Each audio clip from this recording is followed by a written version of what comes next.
So, the Honorable Marcoleta, please repeat your inquiry. Yes, in connection to the earlier parliamentary inquiry, Madam Chair, I have already related the value of tradition. Parliamentary procedures, Madam Chair, grow from or are enriched by traditions, experiences, and precedents collectively gathered by the House of Representatives over years, and the institution keeps them well. That is why, from my entry in 2004 or the 13th Congress until today, I have observed the observance of that well-kept tradition. The two highest positions in government, namely the office of the President and the office of the Vice President, were duly accorded with respect and deference. I have observed that. That's why I have relayed to you earlier, in 2022, the Honorable Libanan, invoking courtesy, took him only 13 minutes to dispose the office of the Vice President. And that was quickly moved, quickly seconded by no less than our majority leader. That was in 2022. I'm not going by record, Madam Chair. 2023, I said, no less than the presidential son, our own senior deputy majority leader, stood up and said that in line with the time-honored tradition of according courtesy to the office of the Vice President, I move to terminate the budget briefing of the OVP. And I can recall the Honorable Castro strongly objected. No, that's in 2023. This is by the record. And she objected, but her objections were rejected by the committee because the committee already terminated the proceedings.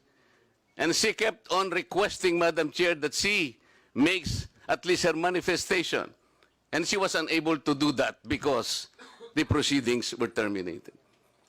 So that what I am saying, from 2004, when I entered these halls, these hallowed halls, hanggang punto sa sinasabi kong 2023, we have kept the tradition.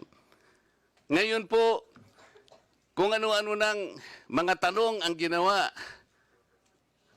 in 2023, 22 minutes. 2022, 13 minutes. Ito po, pinagawa yan na po yung budget earlier at ngayon we're about to quarrel again on the budget.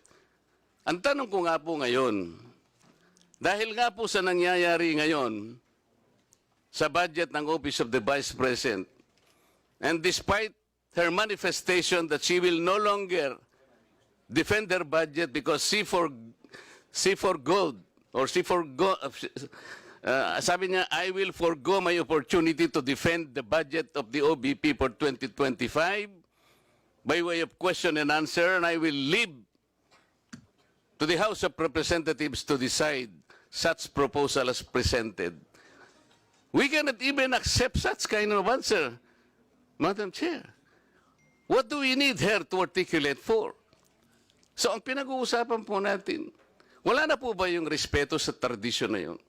Kagaya po ng binabanggit ko, every time mag-i-interpellate po dito, Madam Chair, because of that tradition, it's always the member of the minority who will start the interpellation because we have kept that tradition. Ang dami po. Ang dami ko pang sasabihin sa inyo, haba lang tayo. So the question is, when we did that to the Vice President earlier, now we're doing it now, are we now setting aside this tradition? That's number one question. Number two, is this committee authorized to set aside the tradition? Your Honor, short answer is no to both questions. Okay. If that is the answer, Madam Chair, and we are all bound to respect one tradition so sacred in our hearts, because we are called honorables in this house. We cannot be honorables if we cannot honor our own tradition. We are defined by what we believe as a tradition in this house. So if we are now all amenable that we have kept that tradition, no longer questions are being asked, then I will respectfully move, Madam Chair, to move to terminate the budget of the OVP for 2025. I object, Madam Thank Chair. you. I object. Madam Chair, I Okay, there's a object. motion to terminate the budget briefing of the OVP, but there is an objection, so we divide the House. The chair has decided to divide the House. So those Madam Chair, in favor as of the motion, a rule, we usually deliberate Those- before we vote. those in favor We deliberate. of the motion, please raise your hand. Those in favor of the motion to terminate the budget briefing of the OVP, please raise your hand.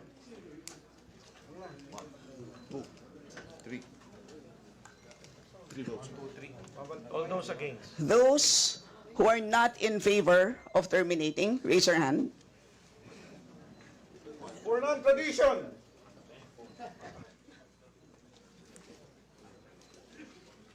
Okay.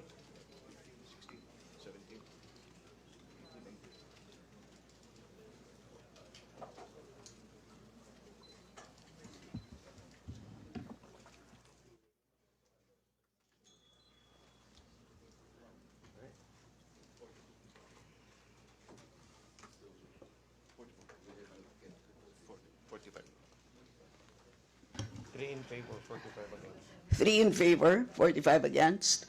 Motion is The motion lost. is Lost. lost. Madam Chair, I thought we have kept the tradition. The tradition is no longer ask any question. That was the tradition. So why are you voting against the motion? The majority of the will It's- is it's- always respect. It's The will of the inconsistent majority with is the always tradition that respected. we have already agreed to observe. So we will Yes, Madam proceed Chair. to the next. You mentioned earlier that we will keep up the tradition. You said no. Earlier, For no, orderly we voted proceedings, I against. remind the members to please wait to be recognized before speaking. So, the chair now recognizes the Madam budget Chair. sponsor, the Honorable Zia Adyong, to give a recap of what transpired in the last hearing. Madam Chair, Thank you, Madam Chair.